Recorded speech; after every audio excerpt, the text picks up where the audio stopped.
Bonjour. J'ai demandé aux intervenants prévus pour la table ronde de venir s'installer là, s'il vous plaît, ceux qui ont été prévus. Je crois que tout le monde est arrivé, et c'est bien, parce que je crois qu'il y avait quelques retards dus aux difficultés, vous l'avez dit tout à l'heure. Cher Sébastien Martin, merci Edouard Noël aussi pour ces petits mots. Donc je vous propose d'aborder, sans plus attendre, cette première table ronde sur le thème des liens entre les entreprises et les territoires. Nous avons 1h15 avec un petit 10 minutes de débord. J'espère que l'organisation m'en tiendra par rigueur, puisque le débat risque d'être assez nourri et le thème assez large. Le thème, c'est les liens entre les entreprises et les territoires. Car oui, les entreprises ne sont pas de Vénus et les territoires ne sont pas de Mars. Non, ils vivent sur un même territoire, avec les mêmes gens et souvent les mêmes intérêts. Donc nous allons voir avec nos invités comment ces liens se nouent, comment des fois ils sont menacés, et comment chacun peut les renforcer ou les renouveler. Donc je vous présente tout de suite nos invités. Anne-Claire qui doit être... Voilà, Anne-Claire est là. J'ai tout le monde, c'est magnifique. Anne-Claire, devant cette docte assemblée, qui est préfète et chef du pôle territorialisation et filière au secrétariat général de la planification écologique. David Valence, qui est donc président de la délégation aux collectivités et à la décentralisation et député des Vosges. Et Boris Ravignon, président de la communauté d'agglomération Ardennes Métropole et maire de Charleville-Mézières. Et vice-président de l'intercommunalité.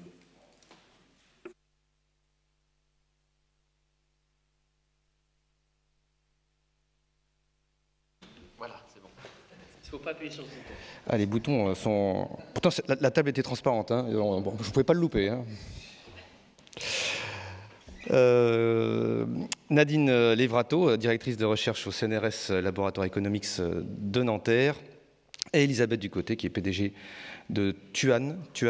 Je ne sais pas si je prononce bien, s'il faut prononcer le S ou pas, qui est une ETI spécialisée dans la fabrication de protection médicale et ancienne présidente du METI, le mouvement des entreprises de taille intermédiaire.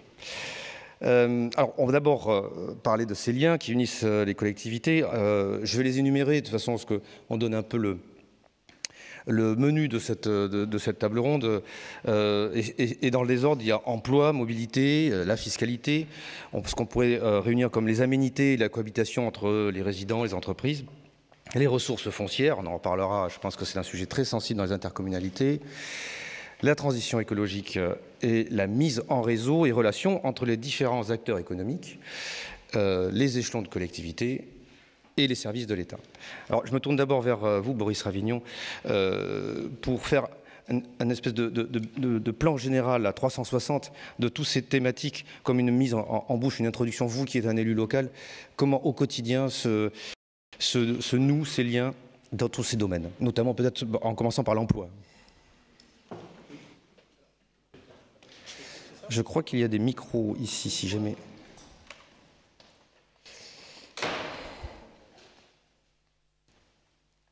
Oui, ah ben voilà, parfait. Merci, bonjour à toutes et à tous. Effectivement, enfin, sur les liens qu'entretiennent les entreprises et les territoires, il y a effectivement beaucoup de choses, c'est multifacette. Vous l'avez indiqué, et pour les collectivités, il faut reconnaître que l'essentiel du travail, ça consiste effectivement en général à travailler avec les entreprises qui sont déjà là. C'est-à-dire que si on est sur la notion d'attractivité, c'est un sujet important, mais c'est finalement d'abord et avant tout avec celles qui sont déjà fait le choix du territoire, qu'en général on travaille sur leur développement et la croissance de leurs effectifs ou de leurs activités. Donc on a un contact qui finalement est assez régulier avec les entreprises existantes, et puis de temps en temps, effectivement, on a des prospects, des gens qui viennent de l'extérieur avec lesquels on va évoquer d'autres sujets. Je crois que le cœur de nos missions, il est d'abord effectivement et de plus en plus sur ce qu'on pourrait appeler la gestion des ressources rares. Et dans ces ressources rares pour les entreprises, il y a assurément les ressources humaines, les compétences qui, je crois, pendant peut-être longtemps, ont pu être un peu un parent pauvre de l'action locale dans le domaine économique. peu tendance à considérer que c'était la responsabilité des autres, de l'université, de la région, sur un certain nombre de sujets. Et je crois qu'effectivement, aujourd'hui, il y a une vraie affirmation au niveau intercommunal du volonté d'avoir notre mot à dire dans ces définitions. Je partage avec le président la question des campus et de la présence universitaire dans les villes moyennes, dans les territoires qui ne sont pas des métropoles et puis qui ne sont pas non plus le rural profond. Et effectivement, je crois que c'est pas un hasard si on en parle aujourd'hui, parce que c'est un sujet dont se saisissent aujourd'hui, je pense, les intercommunalités pour affirmer davantage leur capacité à fournir aux acteurs locaux les compétences dont elles ont besoin. On a dans les ressources rares une ressource qu'on a longtemps considérée comme pas rare, mais qui le devient parce que des lois ont été votées et puis tout simplement parce qu'on a eu aussi une consommation effrénée de foncier, et notamment de foncier agricole ou de foncier naturel, avec des conséquences, des perspectives dans certains endroits assez dramatiques. Et donc effectivement, on a à gérer avec les entreprises de nos territoires cette question de l'accès à des espaces pour des développements et puis de l'accès même à l'immobilier. Je rappelais que dans beaucoup de territoires, en fait, on est un peu en situation de carence de l'initiative privée sur la promotion immobilière. Et si vous voulez avoir un développement artisanal, même parfois commercial, la directrice adjointe avec son cœur de ville est présente. On travaille aussi sur ces sujets avec eux parce que parfois, il faut que les collectivités prennent les choses en main pour offrir des locaux commerciaux, offrir des locaux artisanaux, ou en tout cas y contribuer, et dans un certain nombre de cas aussi sur de l'immobilier industriel ou tertiaire. On a besoin d'être à la manœuvre. On trouve heureusement et de plus en plus le soutien des régions sur ces sujets. Et en tout cas, dans la région Grand Est, il y a des initiatives autour de sociétés de SEM ou de SPL immobilières qui permettent de nous aider à faire ce travail de portage. Donc gestion du foncier de l'immobilier qui devient effectivement une ressource rare et pour laquelle on consacre aujourd'hui l'essentiel de 80%, 90% des dépenses d'action économique pour l'agglomération dont je suis le président. C'est effectivement des acquisitions foncières, des remembrements de parcelles dans des zones d'activité, c'est de la construction, du portage d'opérations immobilières. C'est vraiment aujourd'hui devenu un des cœurs de notre action. Et puis les autres ressources rares, effectivement, c'est l'énergie et l'eau. Et là, la période que nous vivons amène à ce que on a des demandes qui se transforment de la part des entreprises existantes ou des entreprises qui s'installent. La question de savoir si elles vont pouvoir accéder à une énergie décarbonée sur le territoire où elles se trouvent, où elles veulent venir, et devient vraiment, vraiment cruciale. Parfois même, on a des demandes plus poussées encore, par exemple, de valorisation de chaleur. On s'installe, mais on va produire avec un autre système productif des chaleurs fatales. Et donc, est-ce qu'il y a sur place un réseau de chaleur qui va pouvoir, par exemple, permettre de valoriser et convertir ce surcroît de chaleur? Donc, on est vraiment sur un travail avec les entreprises qui dans les différentes dimensions des compétences du foncier et de l'énergie ou des aménités environnementales. L'eau est aussi très régulièrement une ressource dont on a à discuter avec les porteurs de projets. Bon, ça constitue, je crois, aujourd'hui une grande partie de notre activité et des dépenses que nous avons réalisées. Ensuite, je terminerai là-dessus, je pense que ce qui contribue ou ce qui nous permet effectivement de participer au développement économique de notre territoire, c'est notre capacité aussi à animer économiquement ce territoire et qu'il y ait toujours finalement au niveau de l'intercommunalité ou au niveau de structures comme les agences de développement économique qui ont classiquement été mises en place un peu partout, du répondant et des gens capables d'entendre les demandes des chefs d'entreprise, d'entendre leurs orientations stratégiques, de les accompagner sur ces sujets, voire parfois de savoir les guider vers d'autres structures qui vont pouvoir répondre à leurs problématiques. Je pense par exemple à l'innovation, qu'on traite rarement au niveau local, mais il y a là encore des agences régionales ou nationales qui peuvent répondre à ces questions. Et puis, de manière plus simple et triviale, on a une quantité de demandes d'entreprises qui, par exemple, sont confrontées à un ralentissement de leur activité et veulent obtenir du chômage partiel, ne trouvent pas forcément de réponse au niveau des services de l'État et qu'il faut accompagner, soutenir dans leur démarche. Donc le fait d'être aux côtés des entreprises, au-delà de gérer les ressources rares, c'est aujourd'hui vraiment ce qui fait notre quotidien dans la gestion de la relation avec les entreprises de nos territoires. Merci. Elisabeth Decotier, puisqu'on a la chance d'avoir une chef d'entreprise parmi nous, dites-nous si vous avez rencontré effectivement des problèmes de ressources humaines. Est-ce que vous avez des problèmes pour recruter? Est-ce que les compétences dans votre bassin sont adéquates ou est-ce qu'il y a des efforts à faire? Oui, c'est pour vous.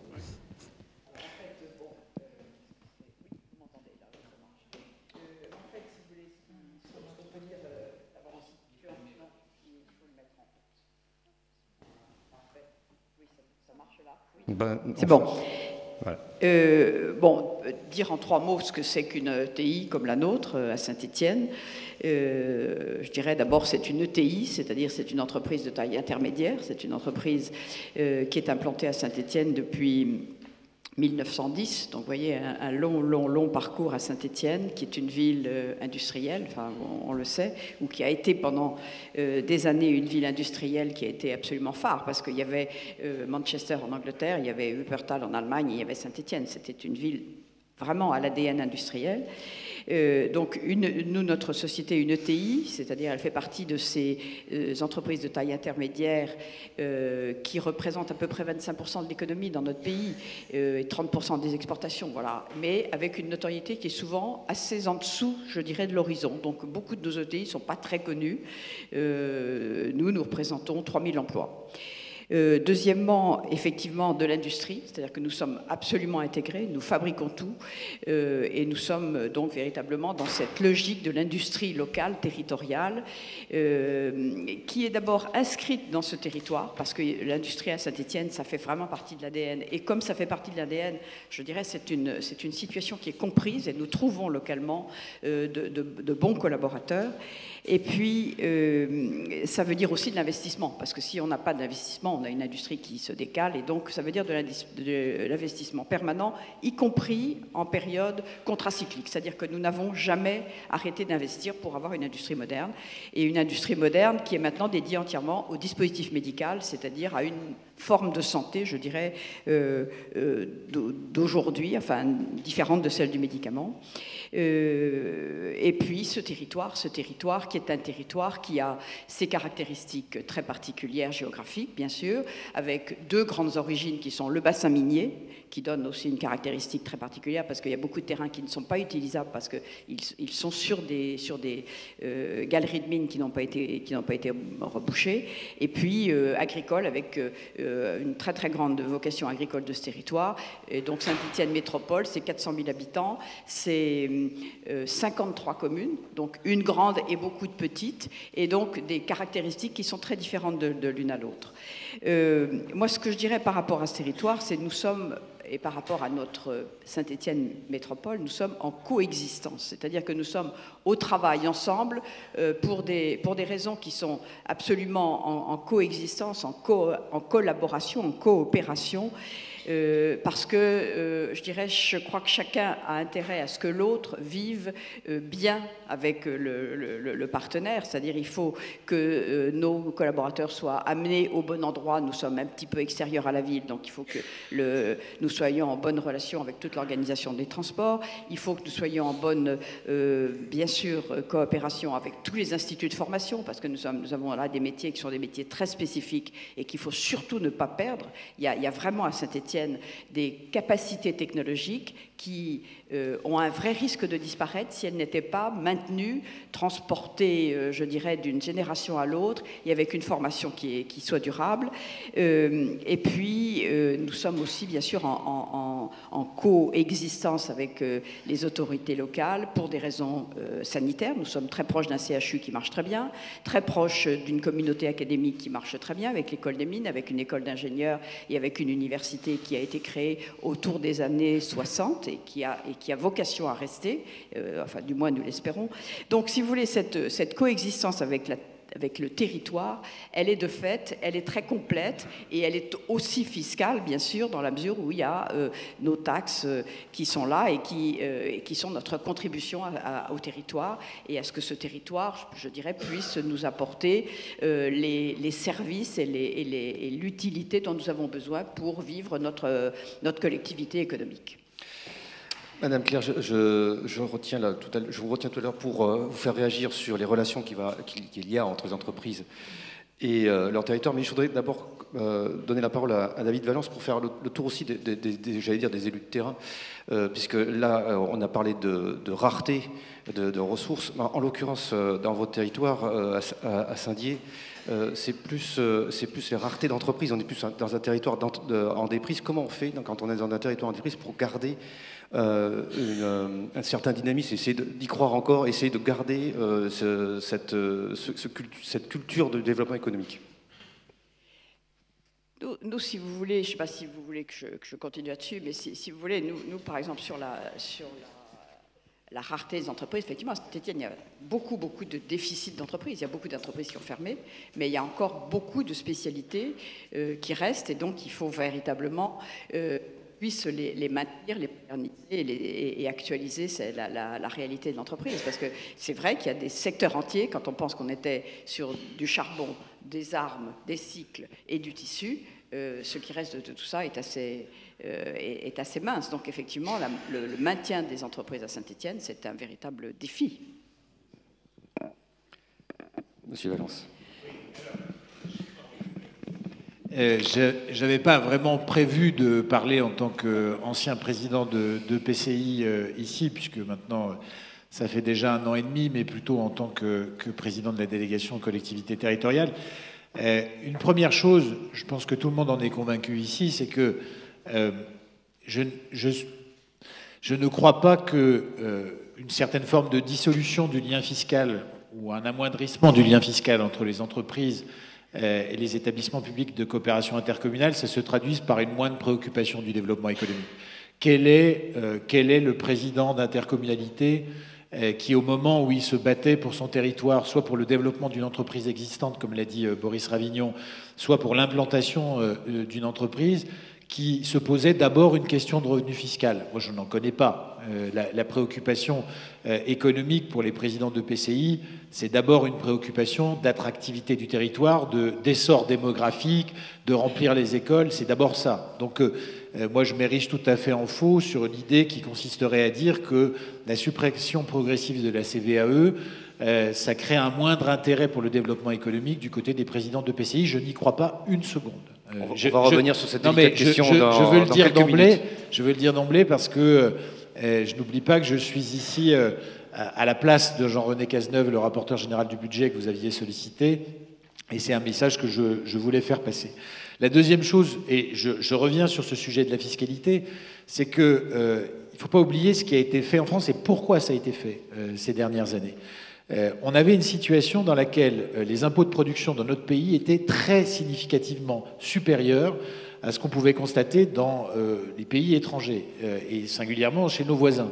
Si on prend le niveau des impôts de production en 2021, globalement, sur la valeur ajoutée, il pesait à hauteur de 5,6% en France, c'est-à-dire qu'avant de sortir un produit de votre chaîne d'assemblage quand vous êtes dans l'industrie, vous aviez déjà payé cette part de votre valeur ajoutée sans création de valeur en tant que telle, alors qu'en Allemagne, c'est presque 5 fois moins, 1,1%, une moyenne à 2,9% à l'échelle de l'Union européenne. Et c'est pour cela que cette décision a été prise de supprimer en sifflet la CVAE, pas pour embêter les EPCI, mais parce que pour redonner de la compétitivité en lien avec ce qui a été fait au cours du premier quinquennat sur l'impôt sur les sociétés à nos entreprises françaises et singulièrement à l'industrie. Parce que quand on regarde à qui va profiter non pas le crime, mais la suppression de la CVAE, c'est à plus du quart à l'industrie. C'est d'abord à l'industrie proportionnellement par rapport à son poids dans la valeur ajoutée nationale. C'est d'abord à l'industrie que va profiter cette suppression au sifflet de la CVAE.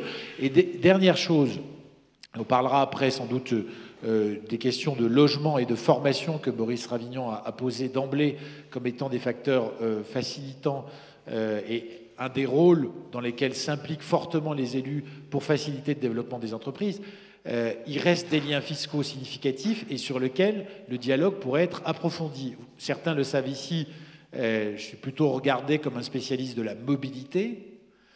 On sait d'ailleurs, je fais partie de ceux qui se sont battus pour que la réflexion sur les impôts de production dans le projet présidentiel se tourne plutôt vers la CVAE et pas vers le versement mobilité en suppression. Et aujourd'hui, il faut bien le dire, dans nos intercommunalités qui le lèvent, c'est-à-dire nos communautés d'agglomération, communautés urbaines, métropoles, pour l'essentiel, quelques communautés de communes qui le font, le versement mobilité ne donne pas toujours lieu à un dialogue constructif avec les entreprises du territoire sur le besoin de déplacement de leurs salariés.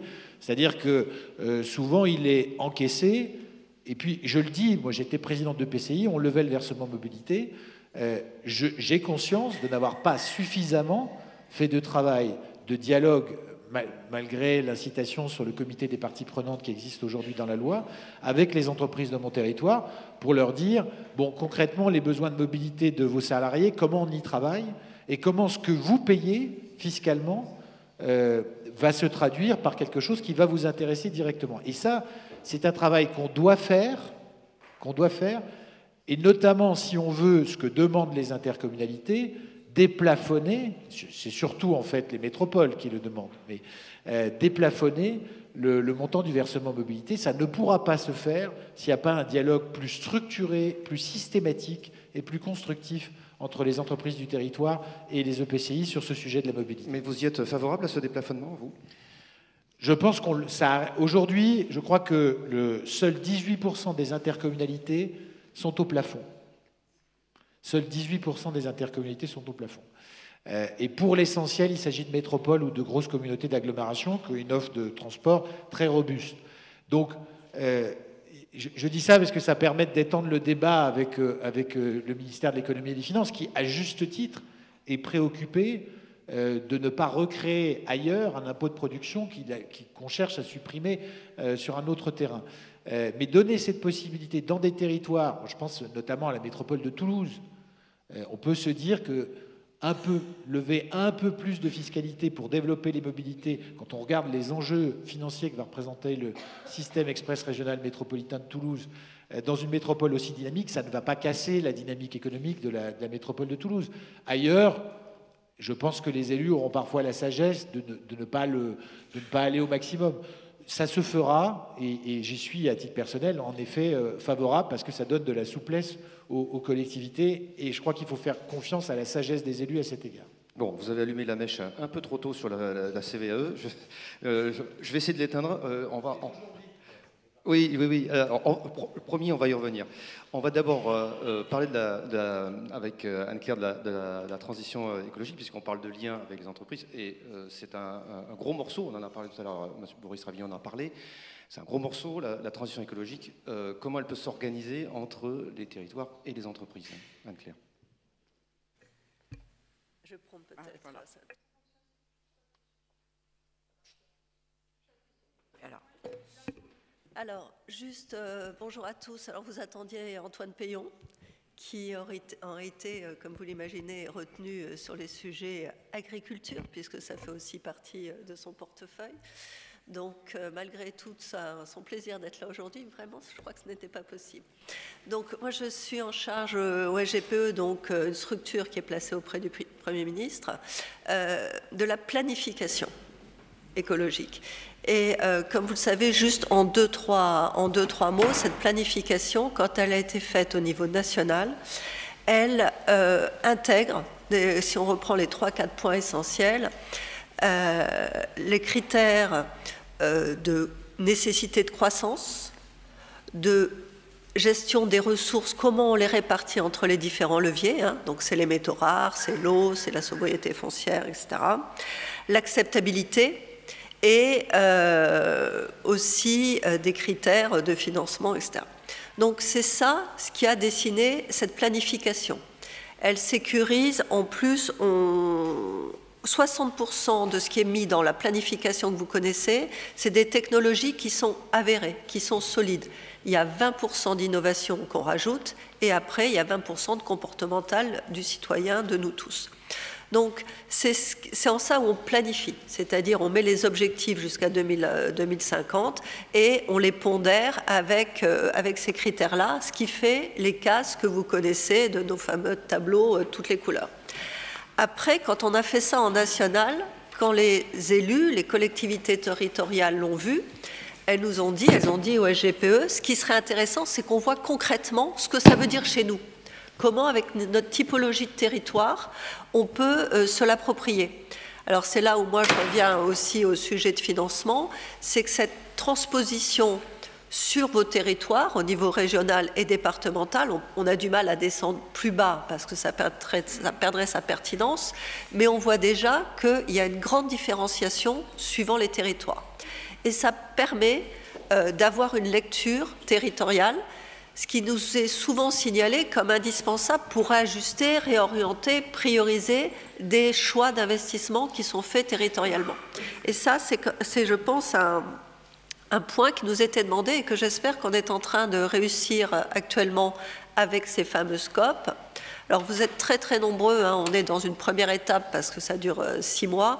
Les intercommunalités participent à cette première étape qui est partagée ensemble, un diagnostic dans le sens, vous avez déjà fait beaucoup de choses, comment on les intègre, qu'est-ce que vous en pensez, comment on priorise l'avenir, c'est cette partie diagnostic. Et là vraiment, c'est là où on voit le côté très très territorial de la transition écologique, et c'est aussi vrai pour les entreprises parce que quand on voit en national, c'est différent au niveau départemental, mais le poids de l'industrie dans ses émissions, il faut ce partenariat ou dans tous les cas cette méthode de travail partagée avec les entreprises présentes sur le territoire qu'il faut garder, qu'il faut faire grandir, etc.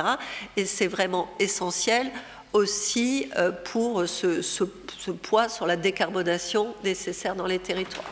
Donc là, il y a un travail que vous connaissez, qui est fait, ça part des friches, ça part comment réindustrialiser, et ça part aussi comment, avec l'attractivité de vos territoires, l'attractivité aussi pour les salariés qu'il faut attirer dans des entreprises en développement. Voilà, tout ça est un écosystème sur lequel vous avez toute votre part à jouer. Sur les financements, le point qu'on a déjà souvent partagé avec vous, c'est qu'on évalue grosso modo à 60 milliards la part d'investissement sur le territoire pour réussir notre gap entre 2019 et 2030.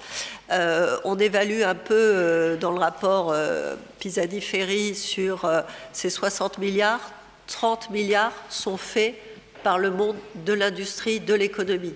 Vous le disiez les uns les autres, y compris dans l'introduction, ces investissements existent, ils sont déjà massifs, ils sont déjà importants, vous le racontiez madame. Voilà, c'est vrai que tout ça doit perdurer et s'amplifier, mais il y a vraiment une tendance très forte. Après, les 30 autres milliards sont répartis en public-privé. Donc le public-privé, ça nous fait 15-15, 15 États, 15 collectivités territoriales.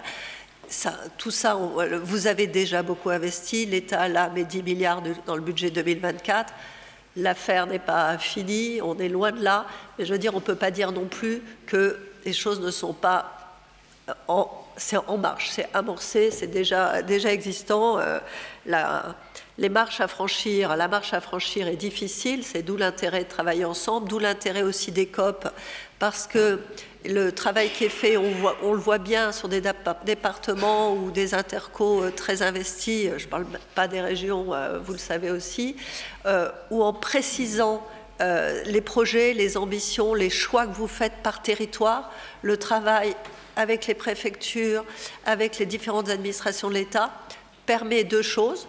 Un, d'anticiper, y compris les besoins de financement, et deux, il ne faut pas l'oublier, on le disait beaucoup en début du lancement des COP, et c'est encore plus vrai aujourd'hui, ça permet aussi de remonter les points de crispation et tout ce qu'il faut alléger en réglementation ou en législation dans l'année 2024. Il y a un train de mesures qui était prévu, qui est encore plus prévu aujourd'hui. Donc vraiment, moi j'ai entendu parler de beaucoup de choses, y compris des réglementations ou des textes législatifs qui ne vous sécurisaient pas juridiquement suffisamment. Je parle par exemple du stationnement différencié, voitures propres et les autres. Vous avez la possibilité de le faire. Ce n'est pas suffisamment sécurisé. Vous avez besoin de cette sécurisation. C'est vraiment ces points-là aussi qu'il faut nous faire remonter. Voilà, ça, je pense aussi que ça fait partie des points qui dégagent des financements. Après, pour finir rapidement, il est clair que dans toutes ces politiques de transition écologique, le point quasiment essentiel, c'est l'acceptabilité, et c'est là où vous êtes quand même, vous êtes crucialement le dernier kilomètre, c'est-à-dire vraiment le contact avec le citoyen, l'habitant de vos territoires. Et on sait que cette difficulté, elle reste essentielle, puisque 25% de la décarbonation, en réalité, c'est le geste de consommation, c'est le geste d'acceptabilité du citoyen. Et il y a des sujets complexes, hein. La partie déchets est un sujet complexe qui est vraiment aussi comment on entraîne le citoyen. Et vous avez là, je pense, un rôle aussi clé sur la réutilisation, le réemploi, qui fait aussi qui a besoin de formation, qui crée de l'emploi sur vos territoires. Comment ce point-là, on peut soutenir, aider les efforts que vous voulez faire. Ça, c'est un point. Aujourd'hui, on a beaucoup d'entreprises de réemploi qui sont obligées d'avoir leurs propres écoles de formation pour les salariés nécessaires à cette réutilisation. Votre diagnostic, vos impressions, vos ressentis sur ce besoin de formation et ce besoin d'emploi dans les territoires, très sincèrement, nous en avons besoin au niveau national, parce que là, toutes les structures intermédiaires ne sont pas forcément très porteuse des échos du territoire, et on en a besoin. Le premier sujet, c'est la rénovation des bâtiments. Rénovation du bâtiment, vous pouvez nous aider à y voir clair sur les besoins de formation pour la rénovation des entreprises du BTP chez vous. Ça, c'est un point vraiment essentiel où on a besoin de vous. Après, il y a le sujet énergie, avec un point sur lequel vous êtes aussi confrontés. La part de l'énergie importée aujourd'hui en France doit être de 2/3. Ça veut dire, pour des questions de souveraineté, pour éviter des crises énergétiques, on est obligé, enfin, nous sommes tous obligés collectivement que cette énergie importée diminue, ce qui veut dire que l'énergie et la production d'énergie, concrètement, elle va se voir sur le territoire. Et ça, c'est quelque chose où le citoyen n'est plus habitué à voir concrètement ce que veut dire de ce qu'il utilise en énergie d'une façon indirecte dans ses produits, dans sa consommation, etc. Et cette visibilité de l'énergie, c'est le point qu'on a à gagner ensemble. Voilà, quand on va vouloir repositionner au fur et à mesure dans un temps long, eh bien, ça va se voir, et comment l'acceptabilité de cette visibilité de l'énergie dont les gens ont besoin au quotidien est nécessaire. Juste pour finir, ce que vous voyez dans les COP, dans la planification écologique, ça paraît une marche importante à franchir, mais sachez que quand on rentre dans les chiffres, on parle de rénovation des bâtiments, on demande pour 2030 10% des logements rénovés. Donc, quand on le ramène à des chiffres, je trouve que c'est moins vertigineux. Les véhicules électriques, c'est 15% du parc électrique, du parc des voitures qui devrait être électrique. C'est beaucoup, hein, on ne dit pas que c'est rien, mais je veux dire, on fonctionne tellement par raccourci qu'on a aussi l'impression que ça va être majoritaire, et ça demande un effort, il n'y a pas de doute, je n'exprime pas du tout ça, mais la marche est quand même, voilà, 15% sur les véhicules électriques, 10% sur les rénovations des logements. C'est beaucoup, on en a déjà fait une grande marche, ce qu'on voit dans les deux secteurs pour cette année. Voilà, c'est à amplifier, mais on peut se dire aussi collectivement que c'est à notre portée. Très bien. Vous avez parlé d'acceptabilité. Justement, l'un des premiers irritants entre les territoires et les entreprises, et peut-être aussi l'État, c'est le ZAN, qui irrite beaucoup les collectivités. Mais il y a 10 jours, le président de CCI France, quand on l'interrogeait sur le ZAN, reprenait une formule qu'un ancien président avait eu à un moment. Le ZAN, à un moment donné, ça commence à bien faire. Et du coup, comment est-ce qu'on peut faire le lien entre des territoires et des entreprises qui ne veulent pas ou sont réticentes à le tisser. Comment est-ce qu'on peut organiser ça et comment aboutir, réussir cette transition? Alors je pense que c'est un des sujets les plus complexes aujourd'hui, de compréhension et de partage. Le ZAN, bon, il y a, le ministre serait là, il dirait que la plus grosse erreur c'est le Z, parce qu'on n'est pas du tout dans zéro, hein. On est dans un calcul net, on parle de 2050, on ne dit pas autre chose. Par contre, qu'il y ait des progrès à faire sur ce sujet, quand on voit la vitesse à laquelle on a imperméabilisé les sols, parce que c'est vraiment ça notre sujet, hein, c'est arrêter cette imperméabilisation des sols. Donc ça veut pas dire pas d'implantation. Ça veut, voilà, et là, il y a un plan friche, etc. Alors, je sais ce que ça veut dire au niveau territorial, infra. Une friche dans une commune de 5000 habitants, ça a moins de valeur qu'une friche dans une ville, une grande ville. Et donc, les investissements sont moindres par rapport au coût de la rénovation de la friche. Mais on voit aussi qu'il y a un besoin. Et c'est l'intérêt aussi de travailler, je pense, le plus près du territoire sur ces COP, c'est justement traiter ces sujets-là. Vous avez vu aussi que sur le ZAN, il y a eu aussi, il y a quelques mois, beaucoup d'éclaircissements, hein, voir une piste cyclable, comment elle comptait, une éolienne, comment elle était comptabilisée. Tout ça a quand même répondu à beaucoup de questions. Par contre, je pense qu'il faut vraiment parler, pour moi, de désimperméabilisation. C'est pas qu'on veut pas d'implantation, c'est pas qu'on veut pas, au contraire, faire venir des entreprises, mais il y a une façon de travailler, reconstruire, c'est pour ça aussi que je parle du bâtiment, c'est-à-dire, est-ce qu'on continue l'étalement urbain ou on refait vivre les bourgs avec de la rénovation des logements existants? Donc, on peut avoir une position très figé sur le ZAN, mais je pense qu'il faut que collectivement on cherche et moi les bourgs me sont très chers venant de Charente, et très sincèrement, et avoir un mari qui est breton, voir l'étalement urbain si fort, est-ce que on l'a fait, il existe? Voilà.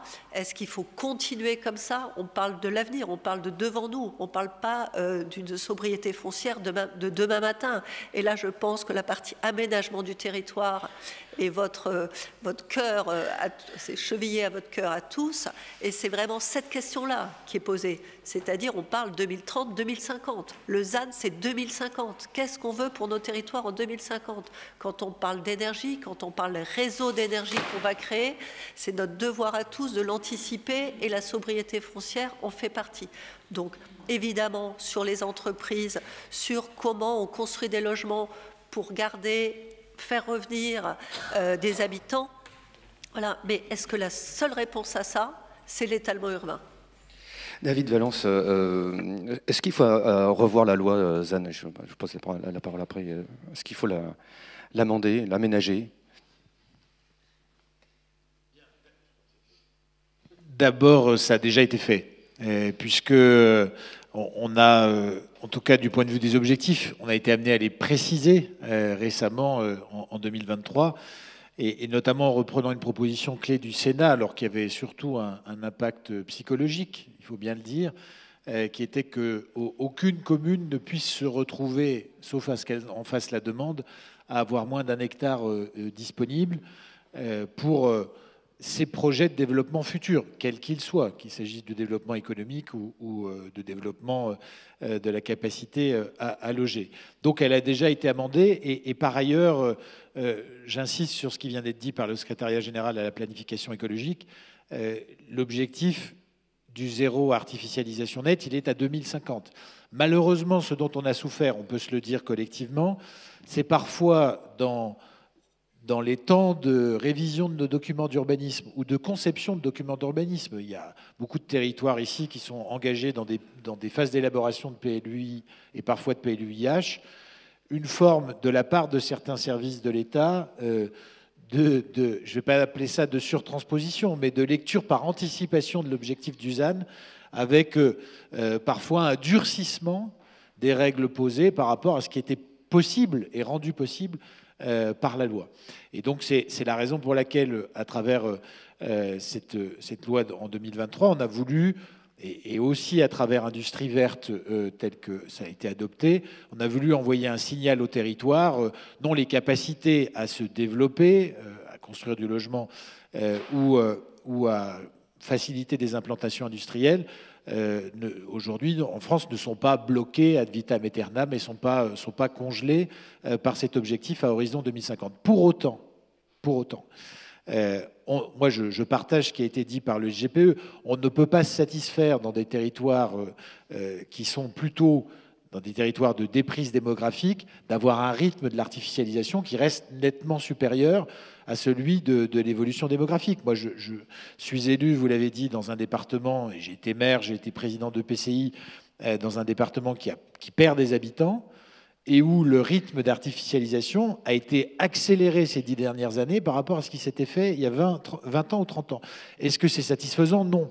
Et le levier, un des leviers principaux dans un territoire comme le mien, où il y a des volontés d'implantation ou de développement industriel, comme ça peut être le cas dans les Ardennes, parce que la situation à cet égard est assez significativement identique, c'est la mobilisation des friches. On a cette stratégie nationale de mobilisation du foncier industriel qui a été élaborée. Je pense que sur la simplification, sur les outils, on a les EPF, c'est entendu, mais sur leur délai d'intervention, leur capacité à agir vite sur la mobilisation de foncier. Parfois même, je pose ici un élément de débat qui va peut-être choquer, mais parfois même sur le niveau de dépollution qu'on exige sur certains sites. Moi, je suis consterné de voir que parfois, on a un site industriel qui fonctionnait, 2 ou 3 ans après, on veut le réutiliser, on nous impose des normes de dépollution qui sont absolument dingues. Donc, je pense qu'on n'est pas au bout du chemin sur la mobilisation du foncier qui est dormant aujourd'hui. Ce travail, d'ailleurs, d'identification des friches industrielles disponibles ou traitables dans chaque territoire, contrairement à ce qu'on dit, il n'est pas fait. Il n'est pas fait de façon systématique et que ça peut être justement un levier pour les villes moyennes, je pense notamment à celle-ci, qui peut être de nature à les rassurer sur leur capacité à être des territoires d'accueil de développement économique et d'accueil d'implantation industrielle, là où peut-être parfois la lecture un peu littérale de ce qu'était l'objectif du ZAN pouvait leur donner le sentiment qu'on allait vers plus de métropolisation. Rapidement, avant d'attaquer le lien sur la fiscalité, vous pourrez peut-être d'ailleurs faire ce lien. Boris Ravignon, vous voulez réagir sur le ZAN? Celui-ci, là. Celui-ci? Ah bon, très bien. Bon, oui, parce que c'est effectivement quand même un sujet où il y a, je crois, des réalités qu'on ne peut pas... qu'il faut peut-être rappeler. L'essentiel de l'artificialisation qu'on a vécue sur les périodes récentes, ce n'est pas l'activité économique qui l'a faite. C'est très largement le logement. On est à au moins 80% de l'artificialisation qui a pour origine l'habitat.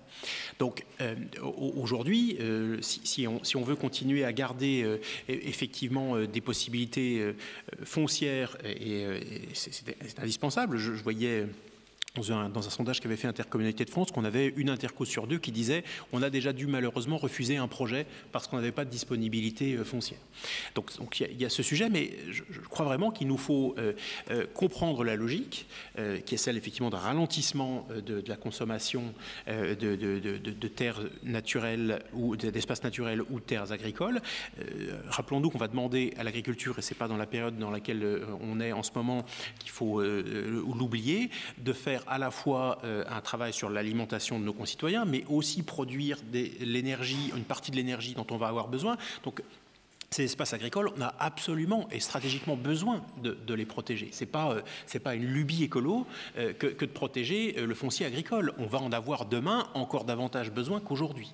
Donc, je crois que explorer les possibilités de friches qui existent, 100 000 hectares de friches, au bas mot dans notre pays. Bon, alors il y a des outils qui, heureusement, se sont constitués, le fonds friche, des EPF, les établissements publics fonciers qui existent dans un certain nombre d'endroits, qui permettent de les travailler. Mais on a des friches à vocation économique. Puis il y en a d'autres aussi, pardon, mais on a tous, j'imagine, dans nos intercommunalités et dans nos territoires, des centres-bourgs ou des centres-villes dans lesquels on n'a plus personne.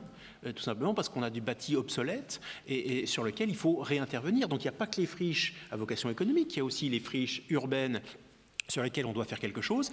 Et il manque peut-être, à mon avis, deux petites choses pour que les... D'abord, c'est des lieux où ces discussions se font. Je comprends la volonté qui était du Sénat, qui était de rassurer chaque commune. Mais enfin, on va quand même se reconnaître que sur les 35 000 communes, il y en a certaines qui n'ont connu aucun développement foncier, et plusieurs dizaines de milliers ces dernières années, et qui n'en connaîtront pas non plus à l'avenir. Donc il faut qu'on ait un endroit où finalement on agrège et on ait cette discussion-là. Et moi, je pense que c'est l'intercommunalité qui est le bon maillon pour discuter de ça, de cette utilisation et de cette répartition du foncier. Et puis, il faut qu'il y ait un peu des bourses, parce que on avait un aparté avec Mme Levrato sur qui va payer pour la dépollution. Eh bien, il y a des endroits, on a des friches dont on ne va pouvoir faire que de les renaturer. Mais à d'autres endroits dans les régions, on a des besoins de développement économique. Et moi, je trouverais assez logique qu'il puisse y avoir finalement des équivalences qui se fassent et que finalement les territoires où il y a des projets financent la renaturation d'espaces, y compris assez éloignés, en compensation. Pour permettre effectivement qu'on ait cet équilibre dans les zones. C'est l'agence des transitions de la région Grand Est travaille en ce moment là-dessus, et je pense que ça nous permet de sortir de la compensation. Aujourd'hui, c'est honnêtement, c'est autour de la zone sur laquelle vous êtes. Demain, si on peut élargir ce périmètre, je pense qu'on va se donner beaucoup de souplesse dans l'application du ZAN, qui reste par ailleurs malgré indispensable. Alors on a encore 10 minutes, un quart d'heure, on va aborder cette question sur la fiscalité et sur les finances. Est-ce que vous êtes aussi sur l'avis de David Valence sur la CVAE? Est-ce que c'est une bonne chose, sa disparition? Alors, oui. Alors, je ne suis pas objectif. Et le président a raison parce que attention, mettez vos casques. La CVAE 2022, elle était inférieure à la CVAE 2014. Alors vous imaginez que, effectivement, quand on propose de remplacer un impôt qui n'a fait que décroître en termes de recettes pour la collectivité que je préside au cours des 10 années d'existence de mon agglomération, je suis plutôt preneur. Mais je vais expliquer pourquoi je pense qu'effectivement, le remplacement de la CVAE est quand même malgré tout une bonne chose pour tout le monde. Voilà un impôt qui était parfaitement imprévisible. Or, on le sait, nous, nos recettes, on a besoin de prévisibilité. Vous pouviez avoir une excellente année économique, sur le plan économique, et un produit de CVAE pour votre territoire qui bouge de manière erratique, à la hausse, à la baisse, de manière décorrélée par rapport à ce qu'était la conjoncture. Pourquoi? Tout simplement parce que la CVAE elle était assez dépendante aussi de choix de localisation de la valeur ajoutée que pouvaient faire les entreprises et de leurs déclarations. Et donc, il y a vraiment, je pense, une première utilité à son remplacement qui est que on remplace cela par une ressource qui, elle, effectivement, suit alors une progression régulière. Je veux d'ailleurs dire que les progressions de CVAE sur les 2014-2020, on est, me semble-t-il, autour de 2,5% de croissance par an. On est plutôt à 3% si on regarde les recettes de TVA, et donc on ne fait déjà pas une mauvaise affaire en substituant une ressource qui croît de 2,5% à une autre ressource qui croît de 3% par an. Mais il y a en plus cette prévisibilité, et puis effectivement, je pense qu'il y avait dans la CVAE une variabilité des territoires. Là encore, j'illustre ceux qui perdaient en termes de CVAE. On ne perdra pas demain avec une fraction de TVA. Elle sera fixe et permettra, je crois, de donner de la visibilité et une dynamique sur les recettes. Alors, ce qu'on perd effectivement, et je sais que c'est un débat qu'on a souvent à la commission finances d'Intercommunalité de France, c'est ce qu'a évoqué tout à l'heure David Valence, le lien avec le territoire.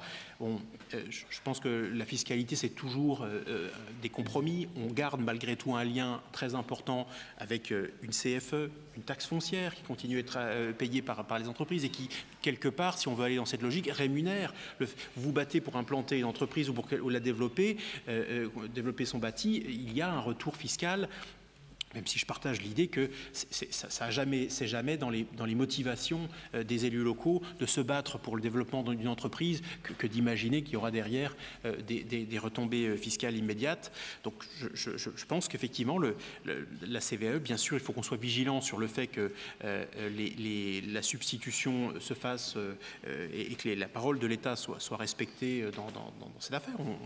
On a besoin de ressources au moins stable, sinon dynamique, et donc il faut qu'on vérifie que les choses se passent bien, mais moi j'ai le sentiment que c'est plutôt une bonne opération, y compris pour les collectivités. Nadine Livrato, est-ce que c'est une bonne opération pour les collectivités? Et est-ce que c'est efficace pour améliorer la compétitivité des entreprises? Parce que c'était quand même ça à l'origine. Alors, merci de me donner la parole sur ce sujet qui est assez débattu, on va dire. Alors, peut-être avant de répondre directement à votre question, je voudrais faire un petit rappel sur le système fiscal de manière générale et sur ces taux de prélèvement obligatoires. Alors, le choix qui a été fait en France comme dans de nombreux pays, c'est d'alléger la fiscalité des entreprises dont le taux de prélèvement obligatoire rapporté au PIB est aujourd'hui autour de 16%. Par plus de fiscalité sur les ménages dont le taux est aujourd'hui de 28,5% à peu près.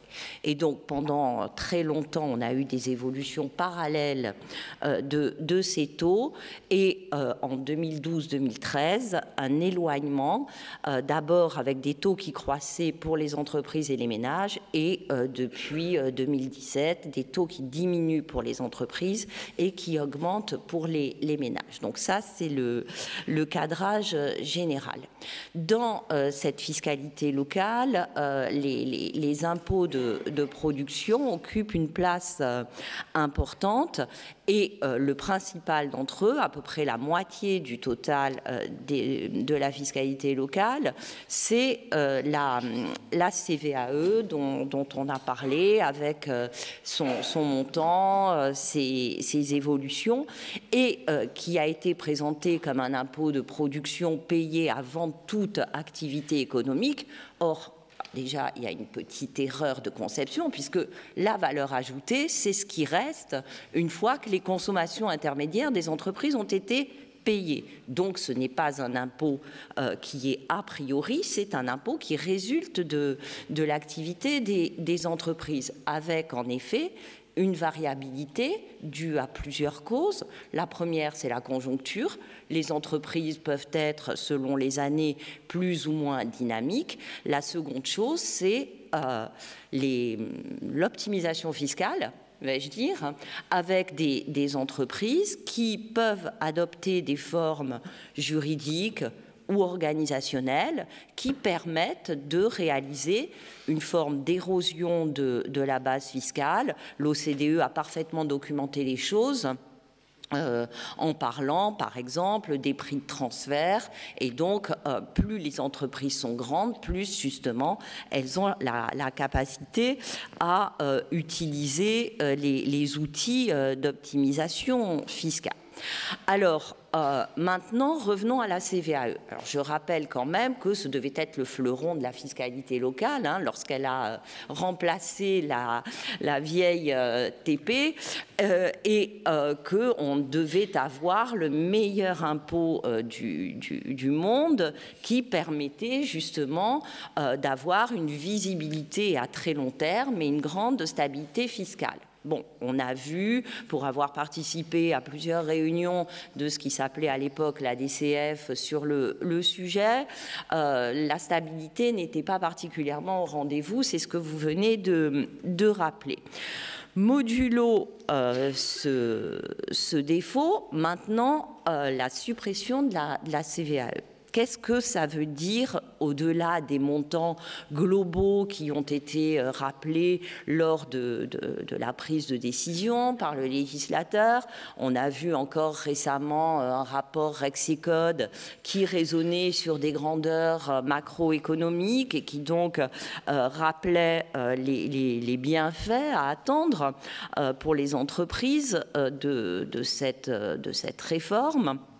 Donc la CVAE, c'est à peu près, selon les années, 10 à 20 milliards d'euros, donc la moitié de la fiscalité totale, c'est-à-dire que ça représente 0,4% du PIB, et surtout quand on regarde les entreprises, c'est payé par une très petite partie des entreprises et des établissements. On a une hyper-concentration du paiement de cet impôt. Vous avez en France 5 millions d'entreprises de tout type, dont 400 000 seulement sont soumises à la CVAE. Donc déjà, on comprend l'hyper-concentration fiscale. Alors, on ne me l'a pas demandé, mais quand même, à titre d'exemple, pour la CFE, presque toutes les entreprises déclarent de la CFE, mais vous avez un quart qui sont exonérés, et pour plus de la moitié d'entre elles, la CFE, c'est moins de 350 € par an. Donc, on a une très large partie des entreprises qui peu ou pas touchés par cette fiscalité locale. Donc, qu'est-ce qui reste parmi les 400 000 entreprises qui sont soumises à cette CVAE? Pour la majorité d'entre elles, elles représentent 1% de la valeur ajoutée. Donc, on est en deçà du plafond théorique. Et, alors, désolé de vous assommer de chiffres, mais quand même, c'est important pour voir de combien on parle et de quelles entreprises on parle. Pour 135 000 entreprises, sur les 400 000 qui sont soumises au paiement, cette contribution représente moins de 0,5% de la valeur ajoutée. Donc, on est vraiment sur des très petits montants par rapport à la capacité de paiement des entreprises. Et donc, Madame parlait des ETI tout à l'heure. Le rapport Rexecode a souligné l'importance de la suppression de la CVAE pour les ETI, probablement. Mais nous, ce que nous avons fait, c'est que nous avons rapproché, quand je dis nous, c'est parce que nous travaillons actuellement, financés par le réseau Finances Locales, que je remercie d'ailleurs sur ces questions-là, la valeur ajoutée hors taxe des grandes entreprises, c'est 31% du total. Et elles vont bénéficier de 50% de la suppression de la CVAE. La valeur ajoutée hors taxe des ETI, 26%. Elles vont bénéficier de 31,8% de la suppression de la CVAE. Et évidemment, celles qui vont en bénéficier le moins sont ceux qui sont déjà les moins soumis, c'est-à-dire les PME et les micro-entreprises qui, elles, vont bénéficier, donc à toutes les deux, qui représentent 97% du tissu productif, elles vont bénéficier de moins de 18% de la suppression de la CVAE. Donc, on peut entendre les croyances dans un effet de relance de ce type de réforme fiscale, mais il faut ramener aux données d'entreprise pour comprendre que les effets à attendre sur l'investissement, sur la compétitivité, sur la dynamique de croissance des entreprises ne peuvent être que réduits, puisque les entreprises qui vont bénéficier de la baisse de la CVAE sont des entreprises qui investissent beaucoup, et bon, c'est pas trahir un secret que de dire que les secteurs les plus bénéficiaires seront le commerce, qui, pour la compétitivité française, n'est pas le secteur majeur puisqu'il n'exporte pas. La finance et l'assurance, 12% de la baisse de la CVAE va bénéficier au secteur finance et assurance. Et finalement, l'industrie manufacturière ne va bénéficier que de 23%. Mais c'est plus que ça part dans le PIB. Ah oui, mais si vous raisonnez... Non, mais c'est moins que ça part dans la CVAE, dans la valeur ajoutée. Donc, tout dépend du référentiel que l'on prend. Ce que l'on voit, c'est que les principaux secteurs bénéficiaires ne sont pas les secteurs exportateurs, puisque c'est le commerce, la finance et l'assurance, et ils le sont de très loin. Moi, il me semblait que s'il y avait des opérations à faire, des réformes à entreprendre pour avantager l'industrie, et c'est notoire, je suis une fervente défenseuse de l'industrie, d'autres choix auraient pu être réalisés. Là, on a, désolée d'utiliser cette expression peut-être un petit peu polémique, mais on a quand même sur certains secteurs un effet d'aubaine qu'on ne peut pas négliger, et prendre une mesure aussi générale, sans contrepartie et sans avoir regardé finement à quelles entreprises ça bénéficiait et sur quel territoire ça allait s'appliquer, il y a eu peut-être un risque qui n'était pas forcément celui à prendre dans le contexte actuel. Alors, le temps nous a un peu compté. Je voudrais qu'on fasse réagir la salle. Mais je voudrais quand même faire réagir, puisqu'on a une chef d'entreprise. Comment vous réagissez? Est-ce que pour vous, c'est intéressant, cette baisse de la CVAE? Et je voudrais aussi, si vous avez un mot aussi, qu'est-ce que ça implique le ZAN pour vous? Est-ce que vous vous sentez impliqué sur le ZAN et sur la fiscalité, sur la baisse de la CVAE? Je vais vous dire exactement ce qui se passe chez nous. Je veux dire, c'est clair et net. Je l'ai regardé de façon très précise en préparant cette matinée qui est effectivement très intéressante. D'une part, ce que je peux dire, c'est que la CVAE, parmi notre impôt, je dirais, parce que taxes plus impôts nationaux et locaux, c'est une masse annuelle que nous réglons à l'État et aux collectivités locales. Donc, par rapport à notre masse d'impôts, la CVAE jusqu'à fin 2021 représentait 25%, donc une masse importante, et depuis la modification, 13 ou 14, donc un peu moins. Et, bon. Nous, nos taxes locales, c'est tout notre intérêt qu'il y en ait. C'est tout notre intérêt que ce lien avec le territoire soit intensifié, amélioré, que tout ce qui va pouvoir, être attractif pour le territoire où nous avons du mal à recruter comme partout, tout ce qui va pouvoir intensifier les relations d'entreprise au territoire, nous sommes favorables, évidemment. Le problème, c'est que dans notre activité, nous sommes confrontés à une concurrence qui est mondiale. Le prix d'un dispositif médical, il n'est pas français, il est mondial. Et si nous ne sommes pas dans la course mondiale de ce prix du dispositif, ce n'est pas chez nous qu'iront les commandes, c'est à telle entreprise vietnamienne, asiatique, etc.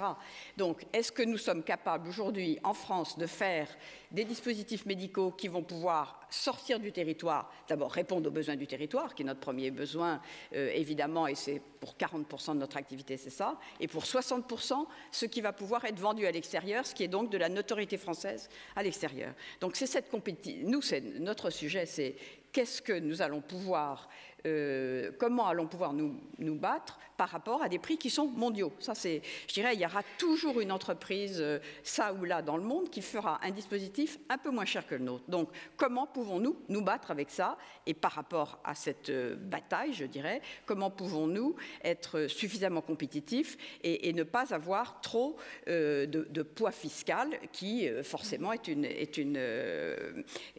être un véritable risque. Aujourd'hui, notre CVAE, elle est encore à 12% de la masse d'impôts que nous payons chaque année, taxes et impôts cumulés. Nous souhaitons avoir plus de taxes locales et moins de taxes nationales. C'est pour ça qu'au METI, nous avons énormément travaillé et nous continuerons à travailler sur la baisse des impôts de production. Nous sommes le pays le plus fiscalisé en Europe et probablement au monde. Si on veut se battre sur des marchés qui, eux, sont mondiaux, ça, il n'y a pas de sujet, qui sont complètement mondiaux et qui ne redeviendront jamais nationaux et uniquement nationaux, il faut effectivement que nos équilibres d'entreprise puissent le permettre. Et c'est vrai que le bassin stéphanois dans lequel nous avons une croyance totale, nous y sommes depuis 150 ans, ce bassin, nous y restons, nous avons 4 usines. Le sujet des friches nous intéresse évidemment aussi beaucoup, mais il est absolument certain que le sujet de la compétitivité, il est majeur pour une entreprise comme la nôtre. Absolument majeur. Très bien. Alors, le temps passe trop vite, hélas. On a peut-être le temps de prendre une ou deux questions dans la salle, une réaction. N'hésitez pas. C'est toujours la première, la plus dure, évidemment. Voilà. Vous aurez un bonus. Vous êtes le premier. Merci de vous présenter. Oui, bonjour, Manuel Burnand, directeur général de la Fédération française du recyclage. C'est plutôt une question pour le SGPE. Quand j'entends tout ce qu'on se dit, est-ce qu'on a les moyens de poursuivre à la fois les objectifs climatiques de l'atténuation et de l'adaptation? Enfin, voilà, je me dis, est-ce qu'il ne faut pas peut-être privilégier l'adaptation? Enfin, quand on voit le reste du monde qui voilà, qui fait pas forcément... Voilà, c'est une question ouverte. Enfin, je réfléchis, je voulais partager avec vous. Allez-y. Alors, atténuation, c'est donc pour maintenir, je éclaircis juste nos propos, c'est pour maintenir faire diminuer l'évolution climatique, et l'adaptation, c'est pour adapter, non pas sur du court terme, mais sur du long terme, la société et les infrastructures qui vont avec. Donc, les deux sont associés hein, dans le travail qui est en train d'être fait sur le territoire. Le plan d'adaptation est sorti la semaine dernière.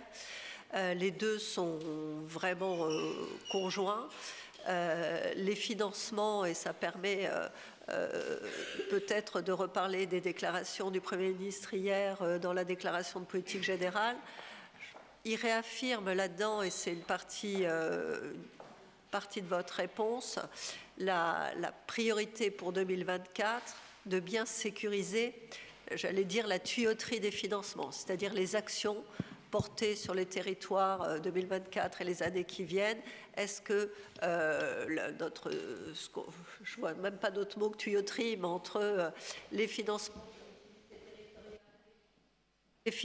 de l'État, les financements État, ADEME, État, Banque des territoires, dispositifs directs, voilà, comment tout ça, on est certain de l'efficacité du résultat pour vous, du côté dépôt de dossier et financement que ça engage.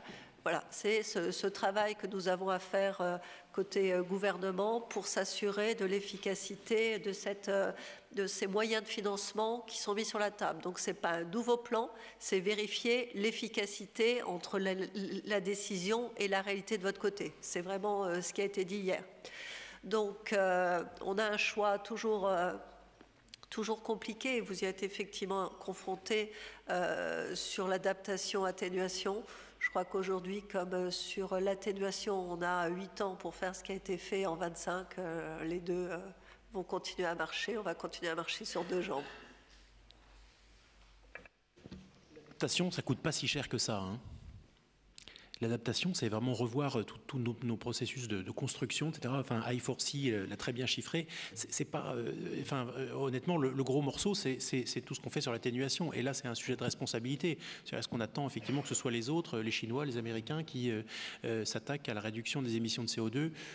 Je parierais quand même pas beaucoup sur cette hypothèse. Donc, mais ensuite, l'adaptation, c'est une nouvelle manière de penser, de concevoir nos politiques publiques. Voilà, c'est pas des montants ingérables. Juste. Oui, je veux bien.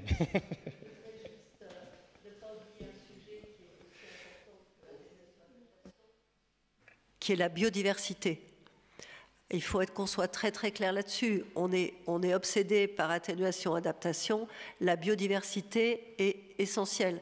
On se demande souvent ce qu'est la biodiversité. La biodiversité, c'est le vivant. Soyons clairs, on en fait partie. Il y a trois façons pour moi de voir. Enfin, il y a trois volets de la biodiversité sur lesquels il faut quand même qu'on accepte ce point. C'est la sécurisation des ressources. Hein. On parle d'eau, on parle de foncier.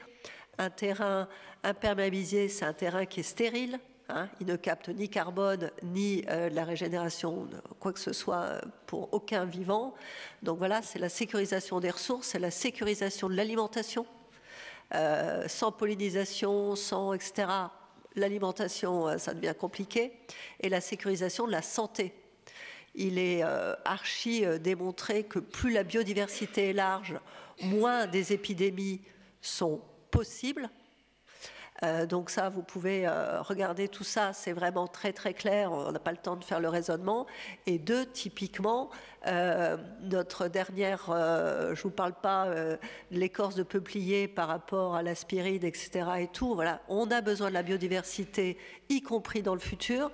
Sur la partie santé, si dans la période Covid, on n'avait pas eu notre étude des sources chaudes et d'une bactérie qui s'appelle XY, on n'aurait pas eu les tests PCR. Donc c'est quand même ça la biodiversité. Hein. Ce n'est pas uniquement le crapaud qui ne doit pas traverser le contournement d'une ville et l'écrevisse à tête rouge, quoi. Il y a des choses très concrètes dessus et je pense qu'il faut aussi qu'on arrive à parler biodiversité. Anne-Claire, il faut vraiment conclure. Je suis désolé, Chronos est un dieu cruel qui mange ses enfants. Oui, on n'a plus le temps du tout. On a déjà débordé largement. Il me reste à vous remercier évidemment. Je sais que vous auriez voulu dire beaucoup plus de choses et j'aurais voulu vous en donner l'occasion, mais hélas, voilà, nous n'avons plus le temps et je dois laisser la place à la deuxième table ronde qui sur le thème du lien entre l'emploi et le logement, animé par Romain Mazon. Je le laisse prendre volontiers le micro pour la suite de cette table ronde. Merci beaucoup, mesdames et messieurs, de votre participation.